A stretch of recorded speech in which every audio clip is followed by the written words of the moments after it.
And we're back on Northern Michigan Focus on the Paul Bunyan Radio Network. And today, and for the next few segments of Northern Michigan Focus, we have a special guest, Dr. Ray, who is actually based out of Ashland, Oregon, who has over 30 years of experience as a psychologist. He also has a master's in counseling, a doctorate in clinical psychology, and a bachelor's in human behavior. He also integrates Eastern philosophy, state-of-the-art technology, and spirituality to sort of achieve positive results-driven outcomes for his over 6,000 people, Dr. Ray, that you have counseled, and you are a relationship coach. Explain what it is you do, and then I'll explain why you're here with us today.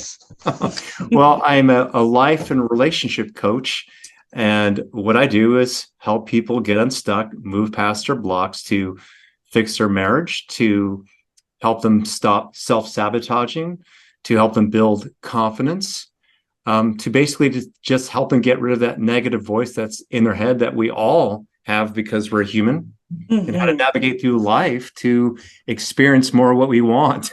Right. And less drama and challenges, yes. And I asked you here today, and for the sake of disclosure, Dr. Ray and I go back to our childhoods back in Southern California. So we've known each other for many decades and have stayed connected via Facebook. But this is really the first time we've had a conversation in over 30 years. And I reached out to you because you have been in this space as an expert for decades. And something has recently landed in Northern Michigan that I thought you could really help with and help speak into our community, just answering some very big questions that we have. And Dr. Ray, that is the presence of the Twin Flames universe that resides in Suttons Bay, Leelanau County, which is, it's important in that they have brought up that they live in a very expensive home, and it has been a point of a very lengthy YouTube video that encourages people to come into their fold.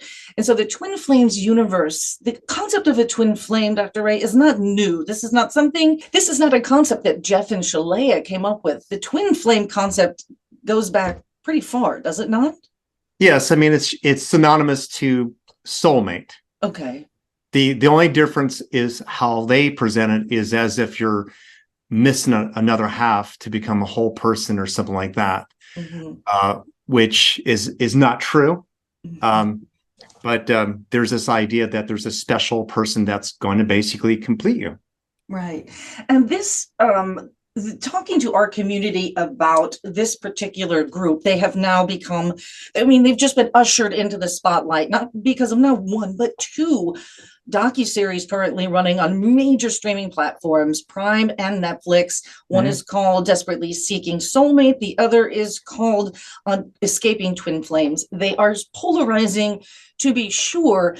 And I wanted to give a little bit more in-depth discussion to our community about, because I think the questions that you see most and you hear most is, how do people end up there?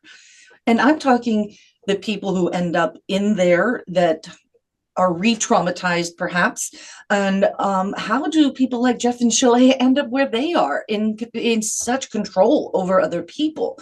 So Ray, as somebody who has been a coach and in this world for so long, how do people end up where they are? Do they start off with good intentions and just end up bad, or not bad? You know what I mean? Yeah. So first off, regarding the people who say become victimized and become part of the organization, and one thing I want to share here that will be a different approach is that there's a lot of focus on the perpetrators, and yet most of us didn't end up there. So that's a question.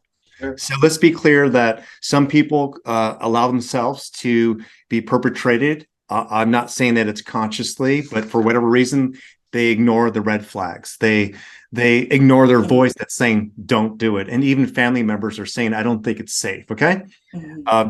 Typically, people like that have had trauma.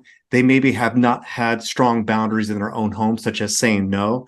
They are so caught up with their own fantasy with the belief that the pain in their body, their loneliness that they have, is because they either don't have the money, they don't have a healthy or intimate relationship, or some other reason. So just imagine if a person already is insecure, doesn't know themselves, and they think that their problems are external, then a couple shows up on YouTube and are using the right language. It's polarizing, it's attractive. They're saying, hey, you can get this, because it's no differently than people who try to buy into those MLMs or other quick making money things. It's the same thing. That's another area where people like, I'm going to become a millionaire, and say they're financially strained they want to make more money. Maybe inside they feel insecure and they think by making more money that they'll gain more respect. Then they pay $10,000, $20,000, $30,000 for this program. And of course, it doesn't yield to the results that they want. So the people who end up in these organizations, they're coming from this very insecure place. It's typically they're coming from trauma. I mean, think about this for a moment. If someone can tell you to change your identity, such as you're now a straight woman, it's going to be with a woman, that speaks volumes to the insecurity of that person who would allow that. And this is not to like put blame onto the parents or their upbringing, but something happened there too, where there wasn't a strong foundation. When I reviewed these docuseries a little bit, I went through it. And of course, with the dramatic music and with how they position it and everything else, they can take things out of context, but also the audience, polarize the audience. So we're like, oh my God. And no one's asking that question, why would these people stay in it? Especially when a coach is yelling at you. Yeah. I mean, if someone is unkind to me, yelling at me, whoever it is, I would not allow it. Right. So that's a big thing. And if you see some of the Zoom recordings, I mean, this guy is a bully. There's a moment where he says, shut up to his partner, let the man speak. So, I mean, and many of us, if we're educated and we have a spine and we're in 2023, we'd go, wait a minute, this is not the 1950s. I can go out and earn a living for myself. I'll be socially accepted as being an independent woman. You cannot talk to me this way ever again. Otherwise, I'm out. And that's it. I imagine that this man is probably physically abusive also. I'm not going to say he is, but like when you see language like that, more than often they are. So as far as how a person gets there, it goes like this. More than often, we don't know the recipe to say success of going viral on YouTube. We really don't know what's working or not. I have been in the coaching field for over 30 years. I coach coaches. And by the way, everything that this couple is doing is pretty much, oh my God, they've used the tools improperly. This is when you get it. This is like a person going to medical school, which they didn't, and then pulling out like the tools from their parents' garage and trying to perform a surgery with tools that are for a car. I mean, it's just they couldn't do it any poorly. So, but imagine here maybe their intentions were to work on themselves. Say, and this is how we all get into this field, whether you go to therapy or you go to India and go into an ashram or something, or you pick up a self-help book, or you go to a healing retreat. We all start this journey by recognizing that I want to improve my life, that I'm unhealthy. I keep sabotaging relationships. And you gain some insight, and then you continue this journey. And what happens with many people is they love it. They feel really good. They feel like I have this calling. And then they maybe start inquiring what it would take to become a coach. They maybe join a program and so forth. But what's happening more than often, Michelle, this is after a year of just maybe starting a journey of healing. This is in the very early beginnings of like someone like myself, where oh my God, you haven't worked out your stuff. And so just say that they have a moment where they help a friend for free, and then they realize, wait a minute, maybe I'm a coach. Then they start putting themselves out there. And then again, remember, there are coaching programs out there that will teach you how to write good copy. They'll teach you how to make videos. and you put it out there, and then sometimes people attract an audience. But again, it's also what type of audience, because when if I were to show their video to majority of my friends, they're like, are you kidding? Right away, are you kidding? Like they see red flags right there. You've got to be joking.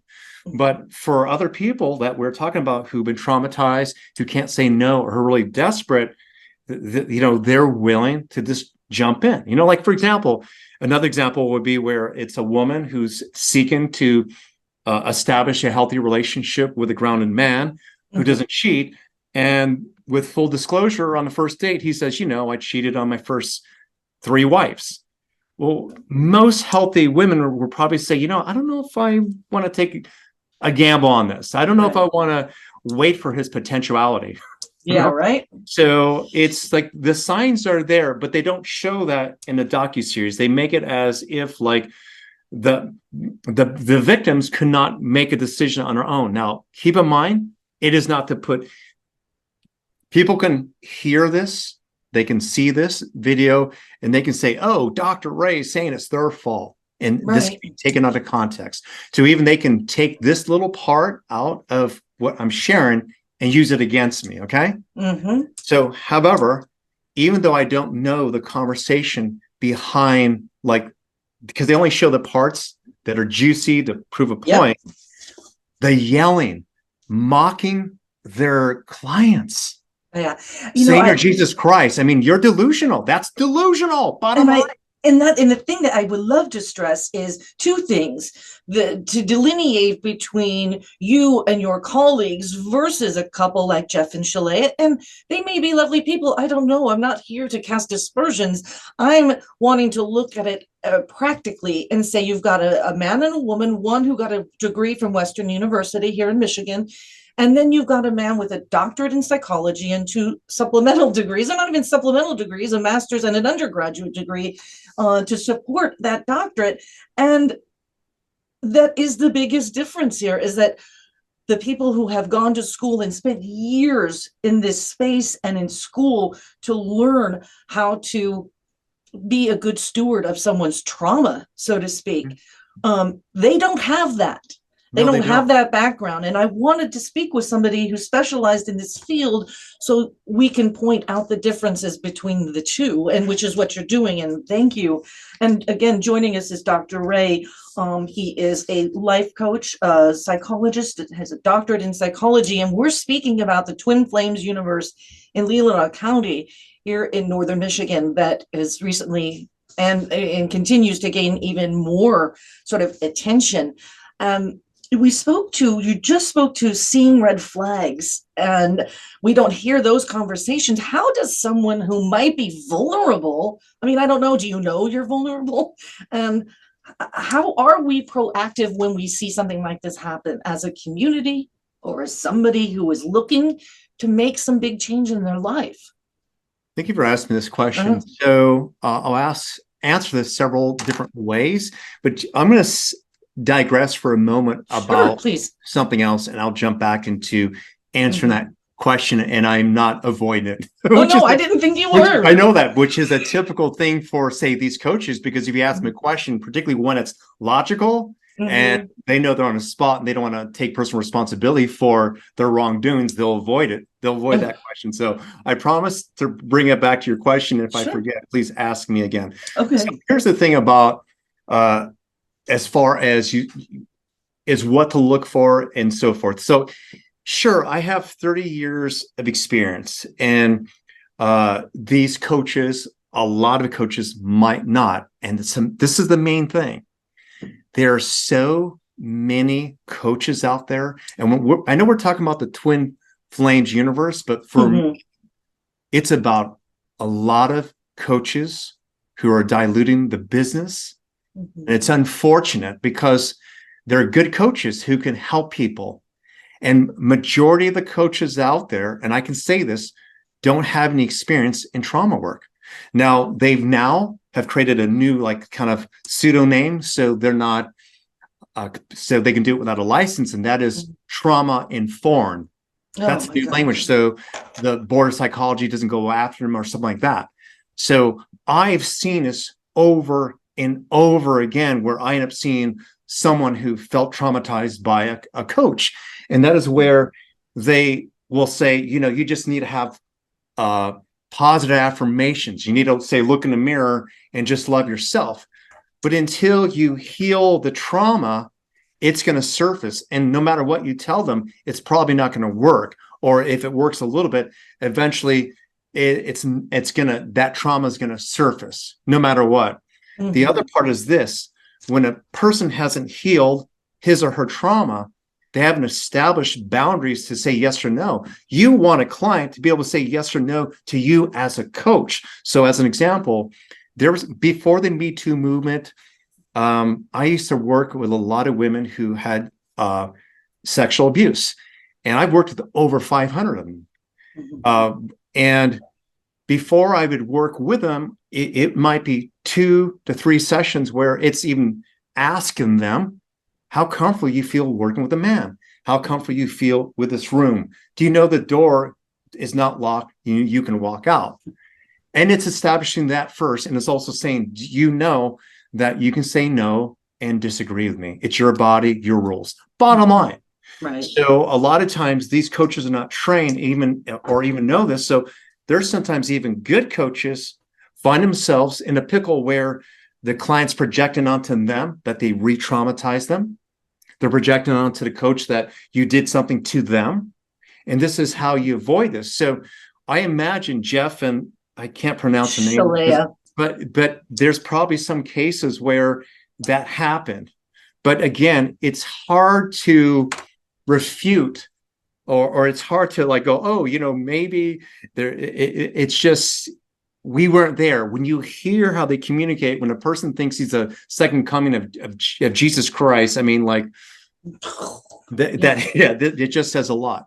Now, to answer your question even more directly, and it's coming out in my book that's coming up. And by the way, this is not why I'm doing this interview, but it was so interesting, the timing, because this book I have coming out is a self-breakthrough book. So maybe you don't have to go to a coach to even teach you how to seek a coach and what would be a good coach and what are all the red flags. Mm-hmm. And there's a whole process and chapter in there.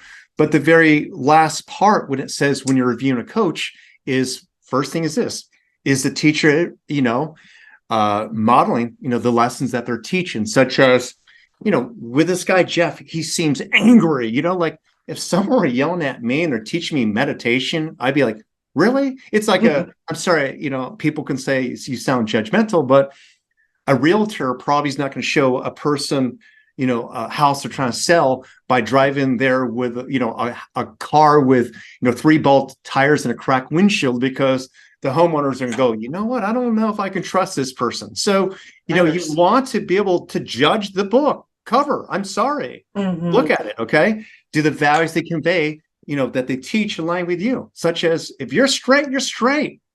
Bottom line, if it goes against your values, you don't do it. Could there be potential harm to yourself by engaging in this method? And you need to know that. So if you're questioning it, don't do it until you feel good. Another question is, am I genuinely at ease with declining this program or session if I don't like it? And so that's a question to ask them. Can I quit anytime? You want to make sure that you feel in control. It's also, are they requesting a commitment I'm not prepared to give? If you're not, don't do it. Am I comfortable with discontinuing if I don't perceive any benefits? So if you're a people pleaser and can't say no, you might not want to join, or you talk to a friend, you do it together where you feel safe, where they can help you, stay above all of it. Another one is, are there additional proof, like references, testimonials? So here's the interesting thing, is that people will read negative reviews, but of course they're so desperate to get what they want, they ignore that. So there's many ways that you can see whether or not this is a fit. I can keep going on and on. Yeah. Also, how responsive are the teachers? So these people are very dismissive. They'll say it's your fault. You want a teacher who takes, or instructor, or whatever you want to call this person, personal responsibility. And even if it were not the intentions of the teacher, if a student, or a client says you hurt me, own it. Yeah. And when I say own it, it doesn't mean that you say I was wrong, you're right. It would be, I'm sorry. Can we explore this together? Can we explore this together? Dr. Ray, you said something earlier, and as much as this series of this discussion is about Twin Flames universe because it's here, it's in our backyard here in northern Michigan. I mean, if you go to these streaming services, you can see docuseries on Nexium, The Way Down, the Mother Love Cult, the Heaven's Gate, the David Koresh and Waco, all the way up to Charlie Manson. It is a problem, I think, that persists all across socioeconomic backgrounds. So your questions are so important because this is happening across all sort of religions or takes on life or philosophies. It's not just the twin flames sort of concept. This is happening everywhere and has been happening everywhere. And we always, like we talked about a little bit ago, we always look at it from the perspective of how horrifying are these people. And we don't really do a deep dive on until afterwards. We're always so reactive when these things happen. And a lot of the time they end up in violence and they end up in something horrific before society takes notice. And then we want to react to it and then go back and talk to the people who were involved. How do we as a society, as people, and me here in northern Michigan respond to a group like this that could be potentially harmful to people? Well, and is there a way to combat that? Yeah, so I think this is a good way to explain where people might be. And so my son and I, my photos online are constantly used to catfish women. And it might be a man or woman doing it. It might be a group meeting trying to get money. And what has happened is that eventually whoever's catfishing will try to friend one of my other friends. And they'll say, hey, Ray, you got another catfisher or scammer or something like that. And it hasn't happened just one time. I'm talking about I have seen already 50 fake profiles of myself. And the story typically is that I'm a single dad with a son. And I'm desperate. Okay, I need something. Okay, it's always that they try to use that. And the women that they target are often, and this is nothing against me being discriminatory, or it's more this, but I just want logically put it together. These women might be 15 to 20 years older than me. They're in a completely different state. They'll tell me I had an email going on for 3 to 6 months. And I'm asking, why didn't you ask for a phone call? If a man really is into you, they would actually ask you for your number. Where I've gotten a private email and say, you popped up somewhere on Instagram or something. I discovered you're the real Ray. And they'll say, I started having a relationship with this other person that said they were you. They built this in their head. They're creating this in their head. And even though 6 months had gone by, they have often even sent money. Okay. So there is, again, it goes back to that again. It's that there's people there who have a lot of unhealed trauma and they're lonely. Okay. Now to answer that even on a deeper level, it's this. Okay. Look at the society that we are in. And what I mean, our social media to in regards to like the makeup companies who are telling women how they should look because they make money off the skin products and so forth. So it's going to only get worse until we take control of ourselves and we know who we are. And so here, everyone thinks their happiness is outside of themselves. And because they don't have the house or the big house, then they'll be more attracted to a couple who has it. Yeah. So for someone like me, I look at their house and I'm like, not a big deal. I live in Santa Monica. It's not a big deal to me. Okay. Plus I do own 2 houses. So it's not, I don't care about that. I'm more interested in happiness. and integrity and everything else. So but for me, I don't have my value put onto money. It's more on like how you show up as a person and offer your gifts to others. Right. And so here is this attraction to money. The other thing is this, is the whole idea of twin flames or soul relationship. I'm in a really good relationship, and people often will say we're like a power couple, that we're very attractive older couple, and my girlfriend's a coach also, and we'll get messages that you're the dream couple, I want to be like you, and everything else. And I've had people say you should teach a course on this, and we could, and we give away free stuff. However, Nicole and I, that's my girlfriend, we have spoken about like how people are really desperate to feel love itself. Now listen to this one. This is the big one.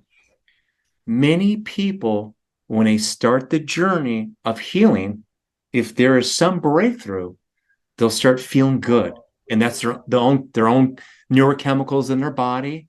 It is a moment that maybe even for an hour, they stop hating themselves, and where they definitely feel more of who they are versus the story they've been telling others. And then they'll think what they're feeling is because the teacher did it. Yeah. The course did it. Like as if the power came from outside of them. Or even this, I love you. Like I've had clients, many clients, think they're in love with me. Now, when I say many, it could be like 5. Right. And we have spoken about that, and it's always circled around the story of this. And I said, and I'm like, you're aware you've never been around me outside of the session. Do you think you really know who I am? Or do you think you're in love with me or how you feel when you're in my presence? Is it really love, or you're finally liking how you feel? Right. It's always about self-love. That's what the self-love would be like. Oh, just you, Dr. Ray, you hold this space or container, this mirror. We can talk about the mirror thing also. Yeah. And it's bringing out the best in me. But imagine a man who's insecure, like this younger kid, Jeff. He's a kid to me. Yeah. And he has never stepped into a place of personal power. He's never had money. And this happens often when people who haven't had money get money. They think they're like something special. Yeah, it's weird. And or if they get the ideal relationship, this is how I, did it for, $3,333. I can show you how to do it. Okay. And so, but they'll take credit for it. And that's how you also kind of disqualify, a person, particularly as someone who says like they're Jesus, if you really understand the teachings, because it's this. If Jesus were walking around, or a person who's awake, it would be more like this. They basically would recognize that we're all equal, no special. Bottom line, okay? The other part is this. They would recognize that we all come part of whatever religion, whatever your beliefs are. There's this idea that we're all part of creation. We come here with our own free will. You're not to force your free will onto someone else. Bottom line, you accept their needs compassionately with unconditional love. That's Christ consciousness. Right. Again, I mentioned that moment, Jeff tells his partner to shut up. Wow. Yeah. That's shocking. Yeshua would never do that. And here's the big one here. If you truly have authentic power, you don't need to convince anyone or force someone. True power is within. I know who I am, and I don't need to convince others through force. So either your student is aligned or not. And sure, they might have resistance, but you don't push against it because they're not ready. You take pause and you hold space for their timing, and they might not be a fit to work with you now, or even a fit to work with you. I've worked with resistant clients before, and again, poor coaching. They probably have been taught, or they think that all resistance is a form of not want to do the work, or it's about the client. But it could be simple as this. Maybe, like, for example, the people are trying to find their twin flames and are saying, what's wrong? Well, they don't like me. maybe they just don't like you and you haven't learned how to be rejected. Maybe Right. you haven't learned to understand that no is not bad. It's feedback, and move on. You know, Ray, you said something earlier that it stands out to me, because I feel this way. And this is my personal sort of view.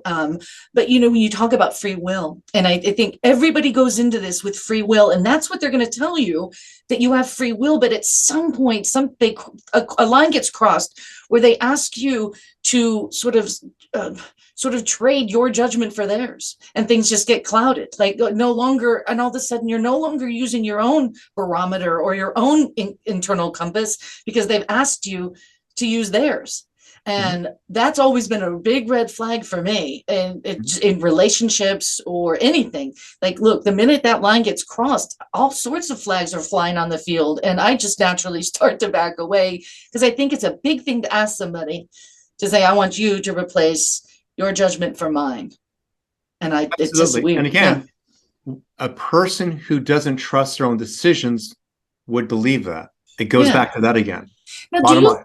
do you think, and I'm going to go, this is a little side question because it just come, do you think people who have made some bad decisions in their life, they grow to not trust their judgment anymore, and so they're more susceptible to somebody saying, yeah, look what you've done. I mean, I've made some bad decisions. I mean, decisions that could probably take 3 segments on a whole nother show for us to talk about, but I still rely on my own judgment because I've kind of dissected those decisions, and hopefully I'll never make them again. But is that where people kind of get lost? Is they stop, they feel like they've just made so many bad decisions, they can't trust themselves? A lot of people don't trust themselves. Oh. I mean, even myself, I have moments like, wait a minute. I mean, is that, really me, or am I just reactionary or stressed? So, Yeah. yes, if you've made a lot of poor decisions, then you might not trust yourself, and that coach might throw it in your face. Now, I'm going to share something about parenting. Yeah.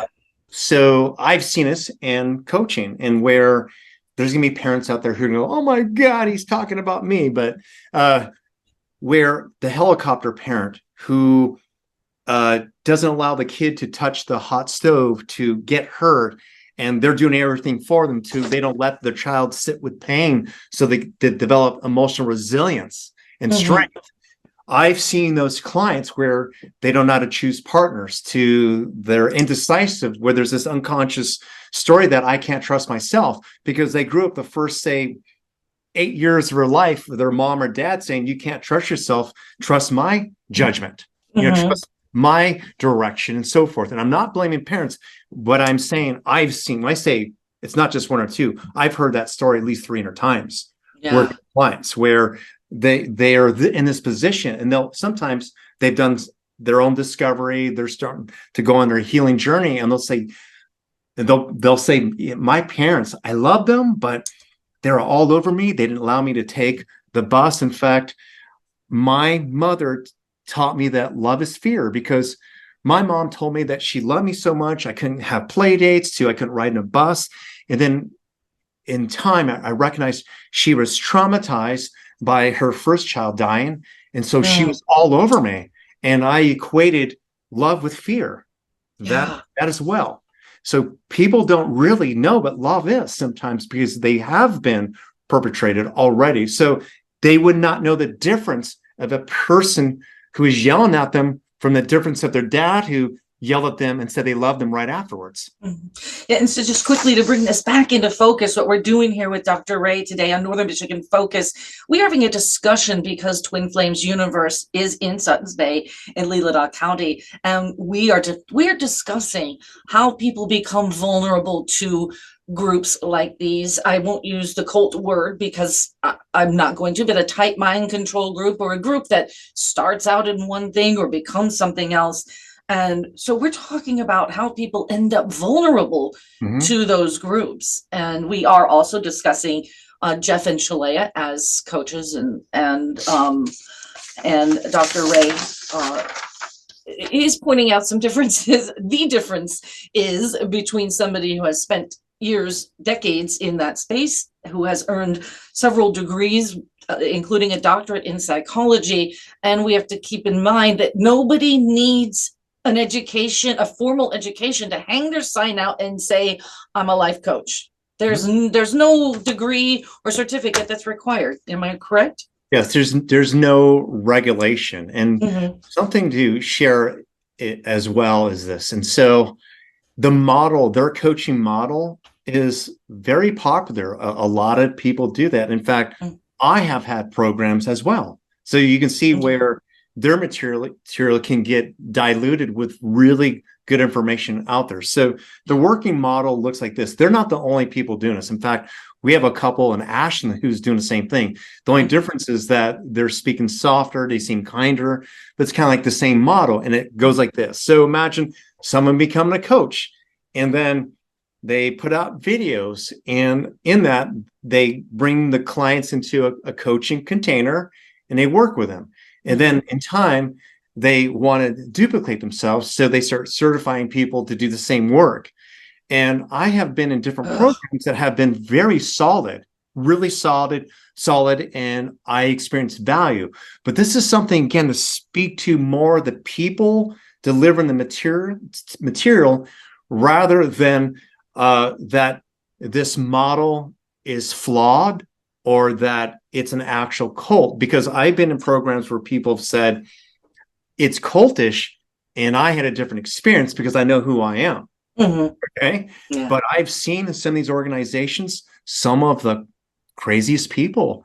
Like so for an example, I wrote some notes here for myself to bring like some interesting stories to this. But, as an example, I remember going to a program called LifeSpring, and I don't think they're in business anymore. And this is what happens when someone like myself, who's experienced and who has a backbone, enters something like that. And the coach, the goal was they first rip people apart, like rip them apart. They go every participant about 2-3 minutes, ripping them apart. And I can just see the look on some of these women's face. And when it came to me, he said something, and then he dismissed me. And I asked him the question about the trauma. Yeah. He dismissed me again. I stood up and I said, are you aware that probably more than half these women have been raped, and you just rip them apart without any boundaries or background? And there's this idea that you're going to build them back up. They have to drive home to their families. They have a life outside of this. What responsibility? And then the staff came towards me to almost kill me. No way. So I left the program. And so that's an example where that went on. But there were people who said they had great results. But again, here's a coaching program that has no experience with trauma, working with traumatized people. I remember doing an event, something like H2O in Long Beach, and the main person they were basing this around, I forgot I think his last name is Horowitz or something like that. He had like 4 or 5 books out, and there was about a group of 40 people in a room, and he's speaking. And again, I had the clinical experience. And yes, I do also have connections with hippies and spiritual people. There, a lot of them are my friends and so forth. By the way, to throw this out there, when Michelle said, hey, check this out, the Twin Flames universe, I listened to it. I went, this sounds like West Coast language. This sounds like teachings from David Data. And when I saw it on Netflix, I went, yeah, they got this. This is recycled language. That's the stuff that they're using. So yeah. And it did happen. Yeah. Yeah. So now back to this guy who's speaking at this seminar. I was sitting there going, this guy's delusional. And these people are believing it because he's educated, he has a vast vocabulary, and he's very charming. But the guy was talking about how the FBI was after him. It was more of this, that the people were after him because he was causing harm. Yeah. Just like I saw the pushback video of Jeff and Shaleia speaking as if they're being victimized. And no, it's that you have this many people saying this about you because you've hurt a lot of people. They're not haters. I might have my haters as well. However, if there were 15 people saying that I did this thing, I probably did it.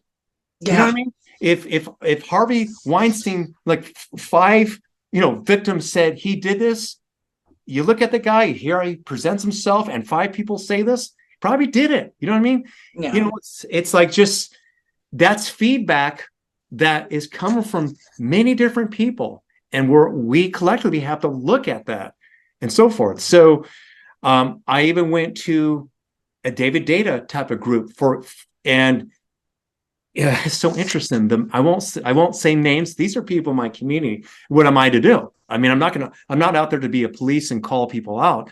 Right. But I went to a workshop about 16 years ago, and this one gentleman was teaching, and he said to the men there to call other men out, like, and it was to bring out something positive that they need to work on. We went to lunch, and this gentleman said something to me like he was trying to diagnose me. And I said, after he finished his tangent for about 3 minutes, I said, did you just get into the healing arts? Like maybe a year and a half ago? He said, yes. I said, I can tell.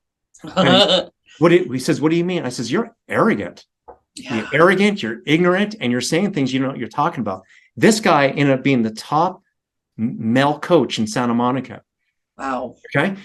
Well, this is what happened. I started getting some of his students saying that they bully, so the original teachings of calling someone out wasn't that you're an asshole. Okay. So there's the container. The right way was to more invite men out to say, for example, if a man was saying, I'm fine, I'm good. Another man or woman might say, I'm not believing that. It's not what I'm feeling. I don't believe you, you're a jerk, and just push them. Well, the group was basically calling out men, and they were feeling bullied. So if a man has been bullied, or a woman also, that hasn't been healed, and they get into a position of power, and they're stressed, and they're feeling maybe attacked by a student, the bully might come out. Yikes. And so on with us today, Dr. Ray, a psychologist from Ashland, Oregon, originally from Southern California. And I asked Ray to speak with our community here in Northern Michigan because of the recent the recent revelation that we have the Twin Flames universe in Suttons Bay, which is in our Northern Michigan community. And it's brought up a lot of concern. A lot of discussion within our community about this group operating just in our backyard, and the concerns about not only how do we avoid seeing people we love and care about and our neighbors getting taken in by people like this. And I asked you in the first conversation we had, does a group like this, because I never want to throw out red flags and make people scared when there isn't cause to be scared.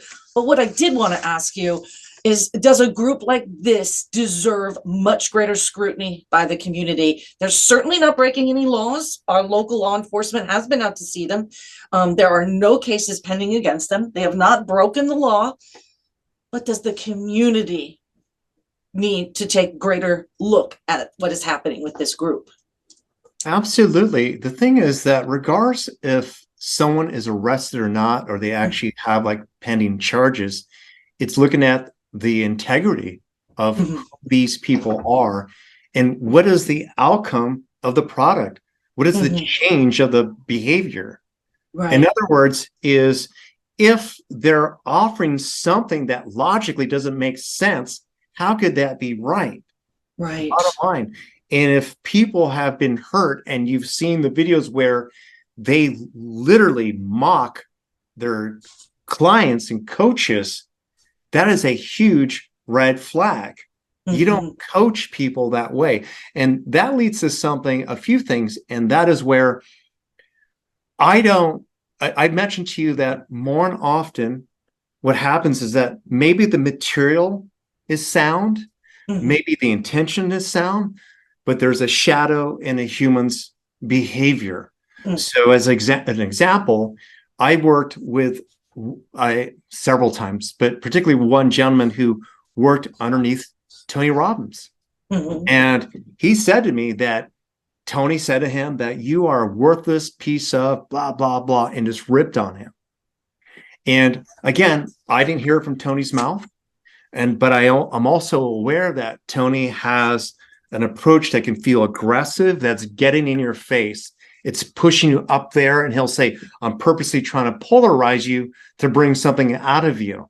Okay. Mm-hmm.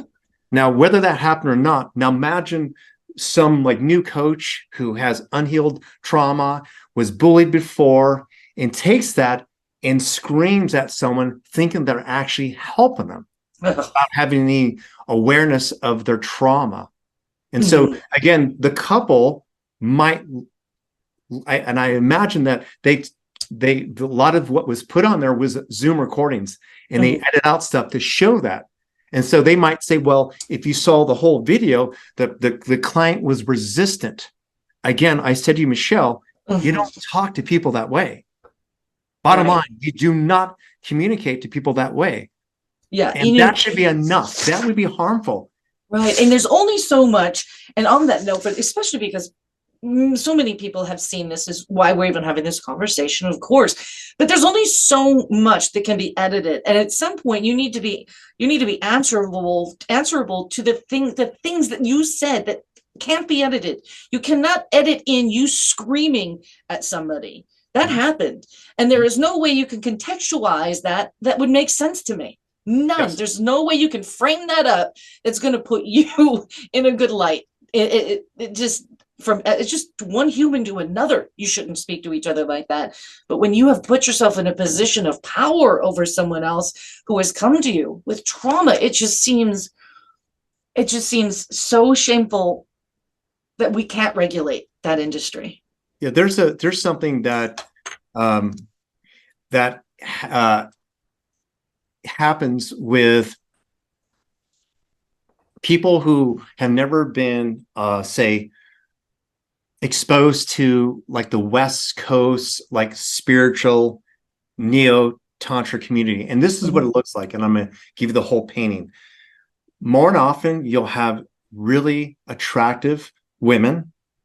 Some of them are ex-actresses, yoga instructors, strippers, maybe sex workers. They have a very feminine way of moving. They just, the clothes they wear can be very attractive to a man. And I can go down the story about how these men will get, women will get money from men, and they call it coaching. Okay. Oh, yeah. Then you have men who also know how to use the perfect language. They can speak to women's hearts. They can have a way that opens them up and to make them feel loved and seen. Now, I mentioned the person, David Data, and this is not talking negatively about him, but some of the language that he used and how to approach women was used in the pickup artist community. Oh my gosh. Yeah, they turned. So for example, David Data taught this. He said, if you really want a true connection with a woman, you need to connect them on an emotional level. This makes sense to you, right? You would want your husband to connect you emotionally. Makes sense. So imagine that taken out of context, and then a pickup artist saying that if you want to stand out from other men, you're going to do this thing called the neg, where you say something that sounds almost like a compliment, but it's also a cut down. So the drunk woman says, and she gets emotional, and it causes a rise in herself. So she now is feeling like this is important. Yeah. And she's not discerning with, that this guy maybe was a jerk because she's been drinking. So they use some of the language in there to polarize women emotionally. Jeff communicates that way. That is wild. And I want to make something clear here too, because you've brushed on it several times. And these philosophies, this terminology, the language they're using is not theirs. They are Frankensteining, it seems, language and philosophies from different sorts of things to make it this universe they've created. And it's not, and like you said, it could be used for very nefarious reasons. But some of these philosophies and the idea of a twin flame is beautiful. And inherently, it's beautiful. I hate seeing something as beautiful as that. Whether I believe in that kind of thing or not is irrelevant. I still think it's beautiful. And I hate to see people, and in this case, Jeff and Shaleia, taking something that is so beautiful and making it something ugly.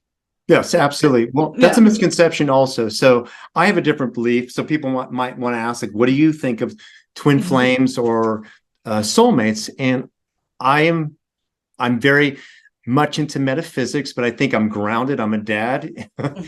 And so I think of soulmates as people in your life where there's something that feels familiar. Yeah. That can be with my son. That can be with you and I, Michelle, since we've known each other for so long. Right. It could be with someone where we've helped each other grow. And that could also mean somebody who you were in a toxic relationship with, but you became a better person. It really depends on how you use that relationship, that experience.